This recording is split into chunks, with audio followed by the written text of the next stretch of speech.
In the year 20XX AD, damn that's an ugly border, the first annual robot tournament was held. Great name for an event immediately hijacked by a mad scientist and probably never held again, with 8 of the world's most powerful robots. But... yup, here it comes. Mr. X, the sponsor of the tournament, took control of the robots and began to take over the world. This is your new home. I'm your new mommy. Right, let's get straight into it, starting out with...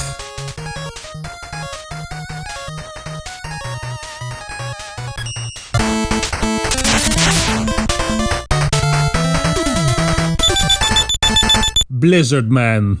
Not to be confused with Blizzard Man, or worse, Activision Blizzard Man. He's one of the robot masters whose country of origin has actually been confirmed by Mega Man Megamix, with his being Canada. Yes, that's right, most of these I'm just gonna kinda assume based on what the internet has agreed on, so don't worry about it. Originally built to observe the weather in Antarctica, he was later modified to be able to control the humidity in the air, which gave him ice powers, and he was entered into the tournament. Which he probably would have lost, cause in my opinion, he's the easiest robot master to take down. He has 2 moves, he rolls at you, and he shoots out tracking snowflakes that are easily avoided just by standing in the corner. Now, as you might have noticed, Blizzard Man is wearing skis. And where can you ski, you might ask? That's right, Canada. Canada places 6th in the top 10 countries by number of ski resorts and is one of the few countries that has been able to host the Winter Olympics. Blizzardman himself has won 3 gold medals consecutively for skiing in the Robo Olympics, though he actively hates snowboarding.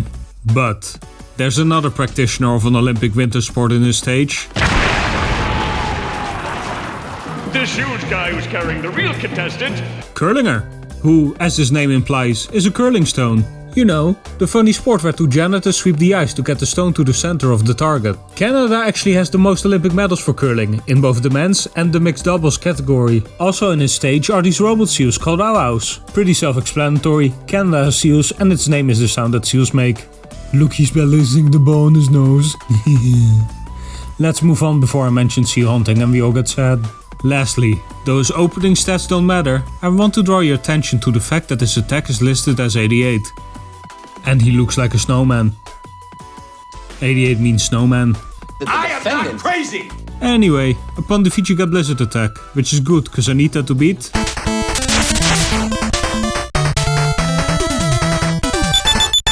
Plant Man. A robot created as a manager of a botanical garden, he became so popular that he became the garden's official mascot.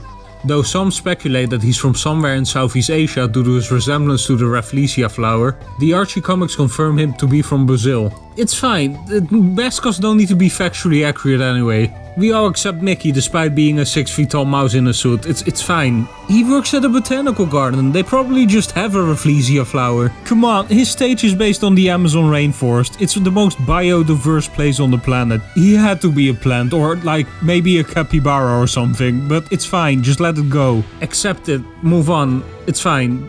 Although he doesn't need to be factually accurate, what he does need is a barrier to keep those rowdy kids away, which he luckily has in the form of his plant barrier. I should know.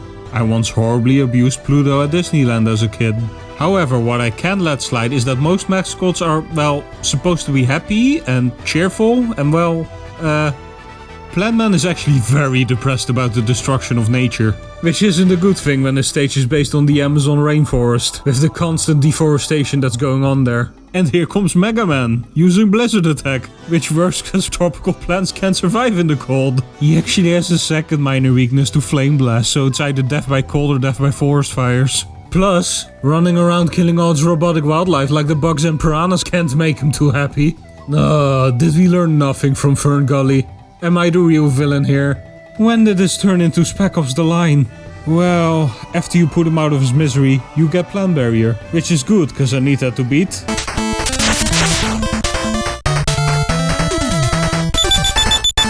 Tomahawk Man. He's the only robot master that was actually built specifically for the first annual robot tournament. Makes sense for the American one to be built as a weapon. Gotta justify that insane military budget somehow. At this secret military base guarded by Coltons, who are big Colt revolvers. Now you might think it's dumb of them not to give Tomahawk Man a gun and having him shoot feathers from his headdress. But rest assured, dear viewer, cause they were even dumber than that, as they didn't even give him a tomahawk. A tomahawk is typically a much smaller one-bladed axe, with the pole having a hammer, spike, or sometimes even pipe balls carved into them for the really cool guys. So yeah, not a tomahawk, so what's the deal then? Well, like most Robot Masters after the first game, Tomahawk Man was submitted in the boss character contest, with his entry name being Geronimo Man, named after the Apache warrior and not after the cartoon mouse. Why would you think that? Geronimo lived during the time when the new arrivals to the Americas weren't very nice to the natives, to put it extremely lightly. He spent most of his life fighting against them, sadly losing his mother, wife and children to Mexican raiders. But one night, when grieving about his loss, he heard a voice that said, "No gun will ever kill you." But the plant shield is gonna do 4 times the damage. Look, that's my theory as to why the plant shield hurts him. You'd think an axe would be effective against plants, but I guess not. And it's better than the wiki's attempt to justify it, cause flowers mean peace and he's a warrior so he can't handle it. Anyway, when you beat him you get a silver tomahawk, which I hope has a better justification for why it beats.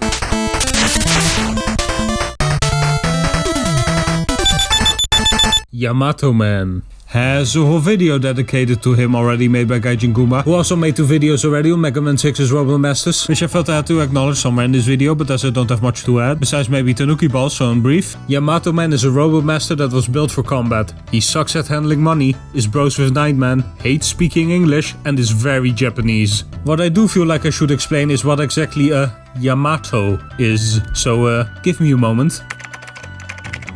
Alright, let's see here. Clan, ethnic group, battleship, straight up garbage. Aha! Yamato Damashi is the concept of being Japanese. Like I said, very Japanese. Originally, this was a way to refer to the fact that most of Japanese culture they just straight up stole from the Chinese. But later on, it would become a way to refer to the very essence of what it means to be Japanese. Bonsai cutting, tea ceremonies, catching a baby on the end of your bayonet. Speaking of sharp objects, god that's a rough segue. Yamato Man's spear is no match for Tomahawk Man's silver not a tomahawk, as axes are a great counter to spears because of their heft and ability to cut the pole. But when you defeat him, you do get the Yamato spear, which is good cause I needed to beat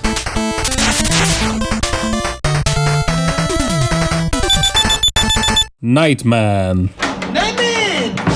With a K. There's some debate about where he's from, with one side claiming he's from England and the other side saying he's supposed to be from Germany. The ones in favor of him being from Germany claim that he's German because he uses a flail, which is a weapon of Germanic origin, and because the opening of his stage has these black trees in the background, which they say means the stage is located in the Black Forest in Germany. The England side then dunks the Germany side's head in the toilet and says if those f***ing crowds wanted their country's historic connection to be linked to knights, they shouldn't have started the big war. They just have to accept that medieval times have been completely claimed by England. See for example all those time travel movies where someone goes back in time and ends up in King Arthur's court. There's more than you'd think. Anyway, like his island shame culture bro Yamato Man, he was built to fight. Specifically for dueling, having defeated over 1,000 robots in combat. He follows a strict code of chivalry.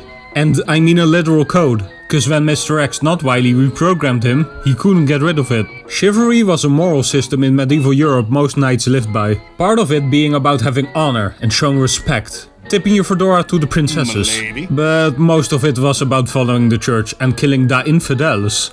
Like jihad. Nightman's weakness is the Yamato spear, the only weapon that is able to bypass his shield, as all other projectiles just bounce off it. Spears are one of the more effective weapons against shields, cause I can just stand here from a distance poking at it, till I get a hit in. You're the one who's gonna have to get in close if you wanna stab me, buddy boy. When you beat him, he lays down his arms, and you obtain the Night Crusher, which I need to slay the foul beast that is...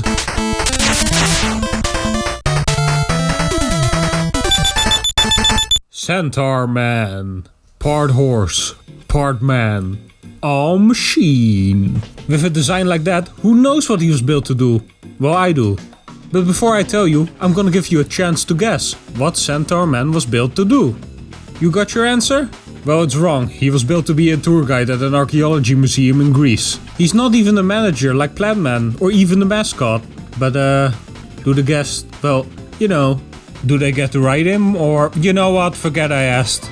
As you can tell by his appearance and definitely the name, his design is based on a centaur, and like most creatures of Greek myth, they're all Zeus's fault. You see, while being a total scumbag cheater himself, He couldn't stand the idea of this other dude named Ixion having the hots for his wife Hera, but he wasn't sure if he actually did or not. So to test it, Zeus created a clone of his wife out of some clouds, and when he caught Ixion getting busy with it, he chained him to a burning wheel in the sky for all eternity. But Ixion had already managed to knock up the clouds somehow, who gave birth to Centaurus, who's some weird malformed dude who went on to go bang a bunch of horses, and that's where Centaurs come from. His stage proves from a different myth, and appears to be based on the lost city of Atlantis. Well, I say that, but for all I know his stage is just the museum he works at that's having some horrible leakage going on. Now you didn't guess what he was built for, but cause I'm a kind and generous hack fraud, I will give you a chance to redeem yourself. If you can guess what his special weapon is. What could Centaur Man's special weapon be? Wrong again, he's got time stop powers. I don't even have an explanation for this. He's a horse, so he's fast, making it look like he stopped time. He has space distortion abilities because both the Centaurus and Sagittarius constellations are centaurs, and those are in space. Capcom just really likes time stop horses. I can, however, explain that the reason why Nightcrusher beats him is because ye old knights were known for defeating these types of godless monsters. And when the deed is done, you get his Centaur Flash, which is definitely gonna help with the next opponent.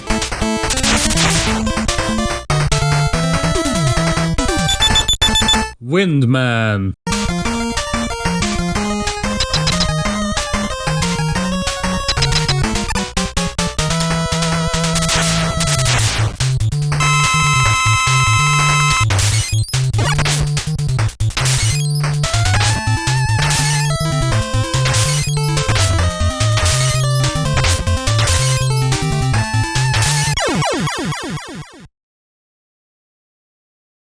I'm the Kung Fu Master, so mean and tough.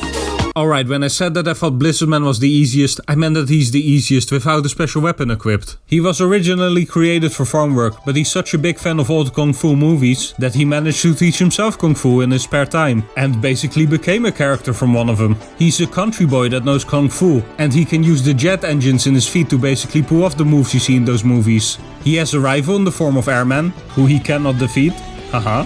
He even sucks, like most good Kung Fu movie protagonists, though in his case it's both figuratively and literally. Windman is believed to represent China within Taoist philosophy and worldview. It is believed that Qi or life force is akin to flowing forms like the wind, and is studied in Chinese arts like the flow in the environment in Feng Shui, literally wind water, and the study of breathing in Qigong. The Q on his... You know what, look, he's pretty obviously Chinese. It's on you if you couldn't tell with him wearing a noodle ball on his head and all the panda bears in his sage. So let's just wrap this section up and completely ignore the fact that he has massive tits. The reason why Centaur Flash works on him is because there's no wind in Stop Time. You don't think about that until you live there. And then it's all you think about. And when you humiliate him in combat, you get Windstorm, which I need to defeat.